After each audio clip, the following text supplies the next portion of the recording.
Halo Sobat Liputan6.com, balik lagi di Headline tanggal 28 Juli 2021. Kali ini barengan sama Nadia Laras. Headline Liputan6.com hari ini akan membahas mengenai program percepatan vaksinasi COVID-19 yang terkendala stok dan birokrasi yang rumit. Penasaran kan? Keep on watching.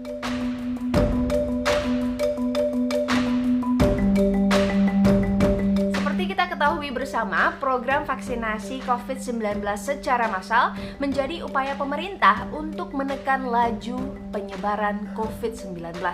Namun dalam praktiknya di lapangan, vaksinasi massal mengalami sejumlah hambatan sehingga pemerintah tidak mampu mencapai target suntikan per hari. Menteri Kesehatan Budi Gunadi Sadikin mengakui program percepatan vaksinasi COVID-19 di Indonesia saat ini memang terkendala dengan stok vaksin yang tersedia. Menurutnya, pemerintah telah menerima 70 juta dosis vaksin COVID-19 hingga Juli 2021.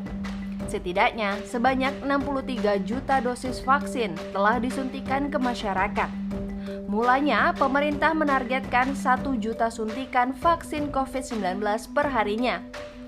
Pernah tercapai pada 26 Juni, tepatnya sebanyak 1,3 juta suntikan vaksin COVID-19. Presiden Jokowi lantas meningkatkan target menjadi 2 juta suntikan per hari untuk mempercepat terbentuknya kekebalan kelompok guna memutus penularan COVID-19. Tak tanggung-tanggung, Jokowi bahkan menginginkan vaksin harian mencapai 5 juta suntikan. Namun, sejak rekor 1 juta suntikan vaksin tercapai, jumlah penyuntikan kembali menurun di bawah 1 juta. Bahkan hingga kini, jumlah penyuntikan juga belum pernah mencapai angka 2 juta sebagaimana yang dicanangkan pemerintah. Yang ketiga, mengenai vaksinasi. Bapak Ibu pasti banyak yang tanya. Vaksinasi kita sampai bulan Juni sudah terima 70 juta dosis. Kita sudah suntikan sekarang sekitar 60 juta dosis. Ya, kalau ditanya kenapa tidak bisa lebih cepat lagi, karena memang jumlah vaksinnya cuma segitu. Ya. Kita di bulan Juli ini akan datang hampir 30 juta dosis dan insya Allah Agustus 45 juta dosis. Tapi angka ini setiap hari berubah, Bapak Ibu. Setiap hari berubah. Saya memahami semua daerah sekarang sudah semangat untuk menyuntikkan vaksin. Kita akan berusaha memenuhinya. Ya. Sampai sekarang, sampai akhir bulan Juli akan datang sekitar 8 juta vaksin Sinovac dan 4 juta vaksin AstraZeneca. Jadi 12 juta akan datang tuh. Mulai tanggal 25 sampai tanggal 31. Itu nanti akan kita kirimkan. Di bulan Agustus kita akan kedatangan sekitar 45 juta vaksin. Terdiri dari Sinovac, AstraZeneca, Moderna maupun juga Pfizer. Itu mudah-mudahan akan kita kirim. Nah, dari sekarang sampai nanti vaksinnya datang tanggal 25, nah itu kita sabar sedikit ya. Kita juga masih ada stok vaksinnya di masing-masing provinsi dan ibu kota. Nah, yang sudah kita suntikan sekarang 63 juta, 44,9 juta rakyat Indonesia sudah suntik pertama dan 18,3 juta sudah suntik kedua. Ya. Dan kita memberikan prioritas vaksinasi ini berbasis risiko. Itu yang saya titip ke teman-teman di masyarakat. Berbasis risiko artinya apa? Ya, provinsi-provinsi yang kasus aktifnya tinggi akan kita berikan lebih banyak. Ya. Siapa yang tinggi? Yang tinggi itu ya Banten, DKI, Jawa Barat, Jawa Tengah, Jogja, Surabaya, Jawa Timur. Itu yang paling tinggi dan balik. Ya, karena kemungkinan terkenanya juga banyak, masuk rumah sakitnya banyak, dan yang wafatnya juga paling banyak. Nah, provinsi-provinsi itu otomatis Bapak Ibu akan mendapatkan prioritas. Kita juga akan memprioritaskan orang-orang yang resiko tinggi. Siapa? Orang yang usianya lanjut, orang yang punya komorbid. Walaupun komorbid itu biasanya di atas 50, kayak saya ini udah pasti punya komorbid. Itu yang harus kita utamakan. Bukan artinya kita tidak mau suntik yang lain, tapi kalau kita lihat yang wafat di rumah sakit itu adalah orang-orang seperti ini. Nah, kita lindungi mereka dahulu. Ya, kita berikan mereka ke sana.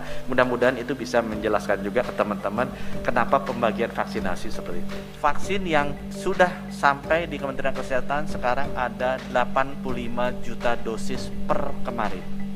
Sudah disuntikan per hari ini 63 juta dosis. Jadi ada di stok pusat dan di provinsi, kabupaten, kota sekitar 22 juta dosis. Itu stok berapa lama? Kira-kira stok nggak sampai 1 bulan. Ya.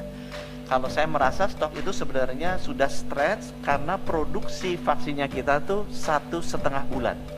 Jadi teman-teman kalau dengar ada 132 vaksin datang, itu dalam bentuk bahan baku. 132 juta dosis itu bahan baku. Kalau jadi vaksin cuma 80%-nya, karena yang lainnya akan habis. Jadi jadi vaksin jadinya sekitar 105 juta. Cuma jadinya 1,5 bulan sejak bahan bakunya datang. Itu sebabnya kenapa kok kita sekarang baru ada 85 juta.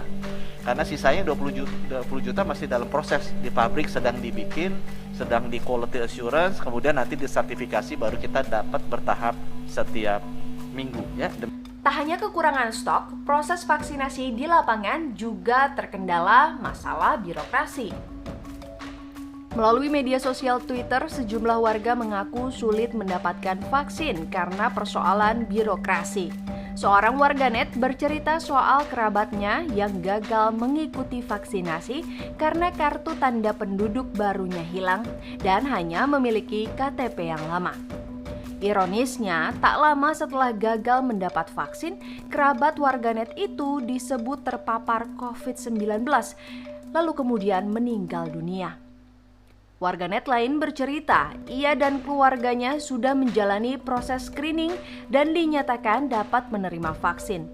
Namun, hal itu gagal karena mereka tidak membawa fotokopi KTP.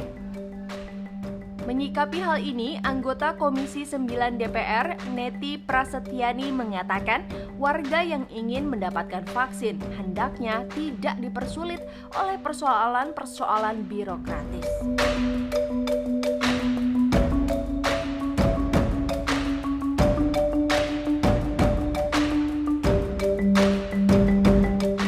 Lalu, apa kata negara?